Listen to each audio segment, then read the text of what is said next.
Okay, let's unpack this. The global market for board games and puzzles. Hmm. It's looking like what? USD 12.5 billion in 2025? Yeah, it's a pretty huge number. We're not just talking about games gathering dust here. It's a really vibrant global industry. Absolutely.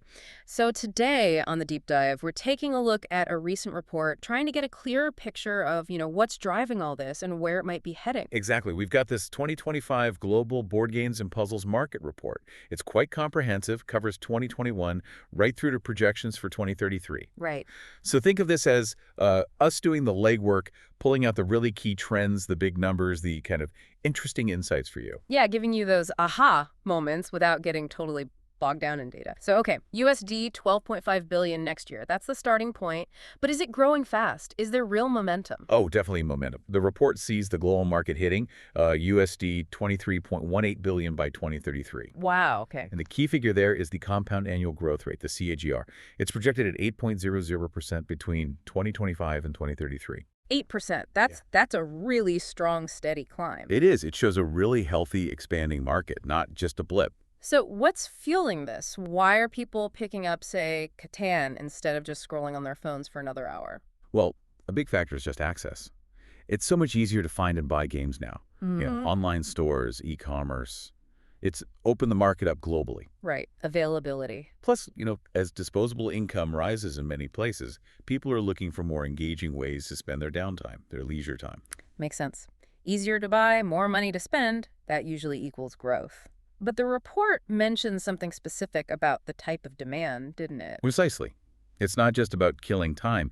There's a noticeable increase in demand for games that offer a bit more. Like educational stuff. Yeah, educational games, games that help develop skills. Yeah. People are seeing the kind of cognitive benefits, plus the social side of things. That face-to-face interaction you don't always get online. Okay, so strong global growth, driven by easy access, more leisure spending, and this desire for, let's say, smarter fun. Now, let's break it down geographically. How does it look region by region? So in 2025, North America is the biggest piece of the pie, about 37% of the global share. That translates to roughly USD 4.63 billion. Okay, dominant. And their growth. Their growth rate, the CAGR from 2025 to 2033, is projected at 6.5%. Solid, but not the highest globally. Right. And within North America, the U.S. is obviously the giant. Yeah, the U.S. market is looking at about USD 3.66 billion in 2025, growing at 6.3%. Canada is quite a bit smaller, around USD 556 million, but growing faster at 7.3%. And Mexico, about USD 421.7 million, growing at 7.0%. Got it. Europe's holding the second spot in 2025. That's about 29% share, so USD 3.63 billion or so. And their growth is looking pretty steady at 7.0% annually through 2033. And any key countries to highlight there? Well, yeah, the UK is significant, around USD 610 million market size in 25, growing at a healthy 7.8%. Germany's even bigger, about USD 719 million, growing at 7.2%. Yeah. Okay. Then you've got France, about USD 334 million, growing 6.2%. Italy, USD 312 million, 6.4%. Russia is actually quite large, too, around USD 563 million, though maybe slightly slower growth at 6.0%. Spain's near USD 300 million. And then a whole cluster, Sweden, Denmark, Switzerland, Luxembourg, all showing solid growth figures, too. That's quite a detailed math. It really shows it's a very robust market right across Europe. Now, I think you mentioned one region is really accelerating, the growth leader. That's right. Yeah, the Asia-Pacific region. Yeah. APAC, right now it's about 24% of the global market, which is around USD 3 billion for 2025. Okay. But the standout figure is their projected CAGR from 25 to 33. It's a striking 10.8%.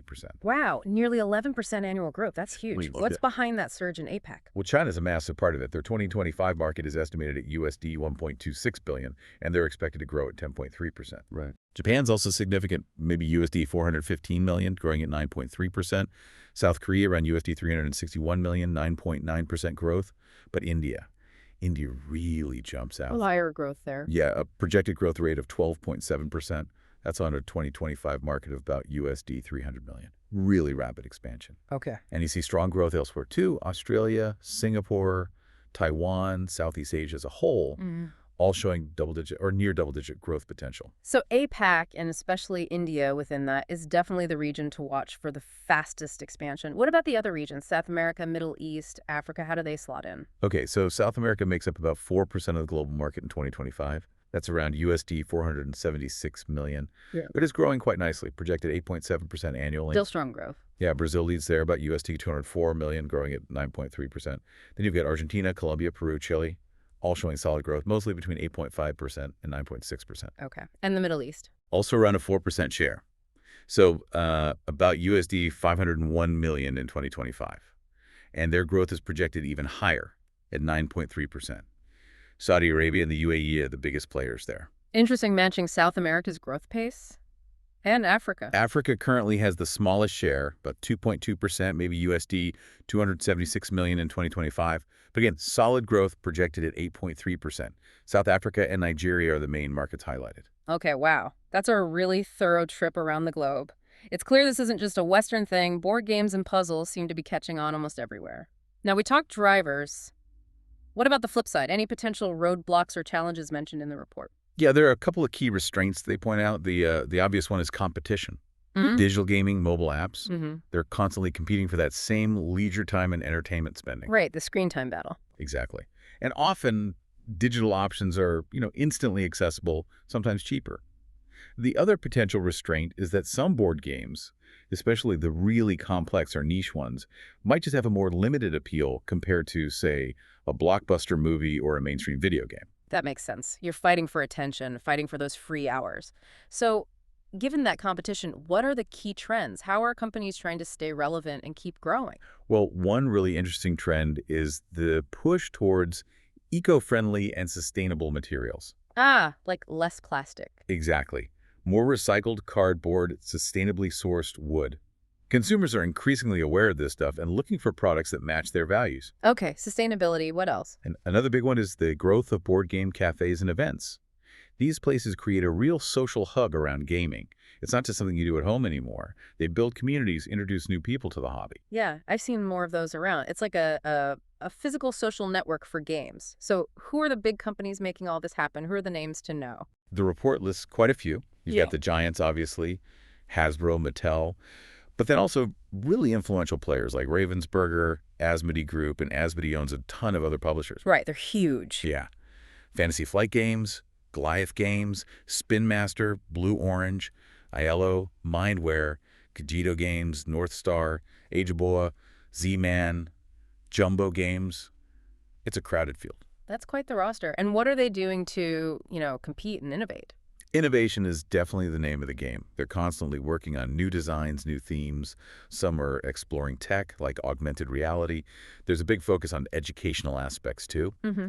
And they're experimenting with formats, thinking about those materials, like we said, the eco-friendly angle. Expanding their puzzle lines is another big one, trying to capture that broad appeal. And collaborations. Yes, lots of collaborations, partnering with specific game designers, with schools or educational institutions, even with online platforms to kind of bridge the physical and digital. Any specific examples of recent moves? Things hitting the shelves? Yeah, a few were mentioned, like back in March 2024, Goliath Games launched Myrtle. It's a sort of mystery puzzle game playing on that whole true crime deduction trend. Okay, tapping into pop culture. Exactly. And Lego and Asmodee just announced a partnership this year. They're bringing out new board games based on Lego themes. That's bound to be popular. Oh, yeah, Lego's always huge. And late last year, Ravensburger, big in puzzles and family games, they released Disney Around the World, again leveraging a massive, beloved brand. Smart moves.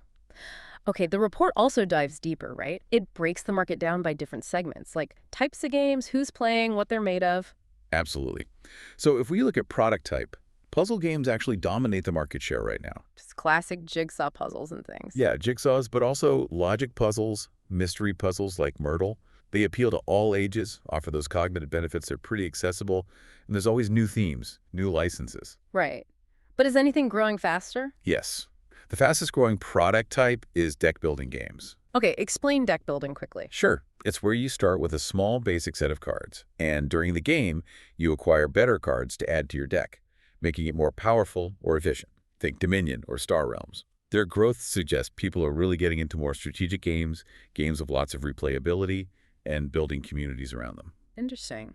Puzzles hold the fort, but deck builders are charging ahead.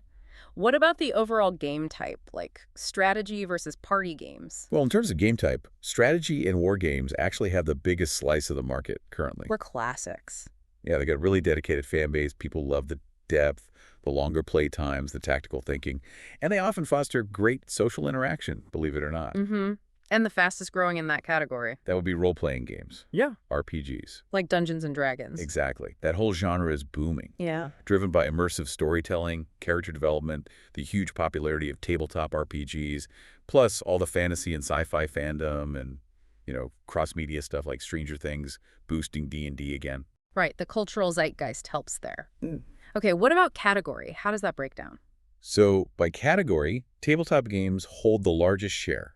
It's a bit of a broad term, but basically covers anything you play on a table, from simple family games to complex Euros. Makes sense, it's the default. Yeah, long history, wide appeal, usually easy to set up, tons of variety.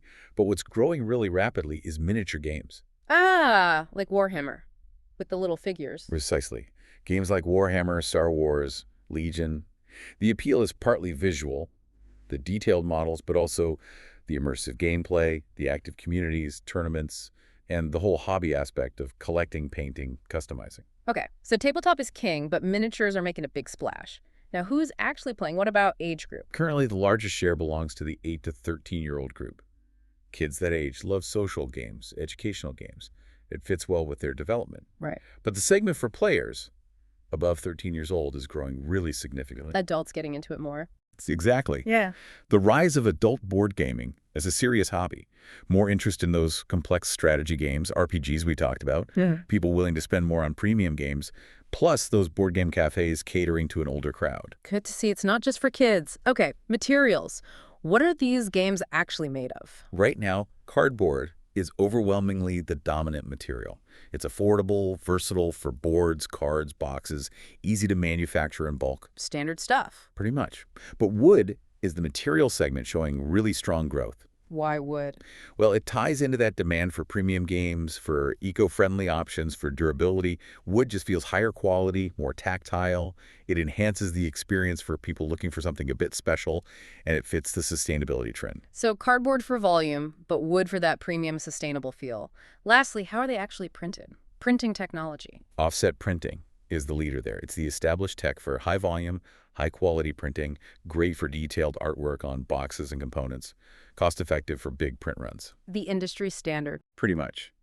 But digital printing is the one growing rapidly. Advantage is there? Faster setup, more cost effective for smaller print runs, allows for easy customization. This is huge for indie developers, for limited editions, print on demand, much more flexible. Okay, that paints a really detailed picture. From the big global numbers down to, well, cardboard versus wood, it's clearly a dynamic space. So for you listening, what are the main takeaways here? I think the key things are the sheer size of this market and that really impressive growth trajectory.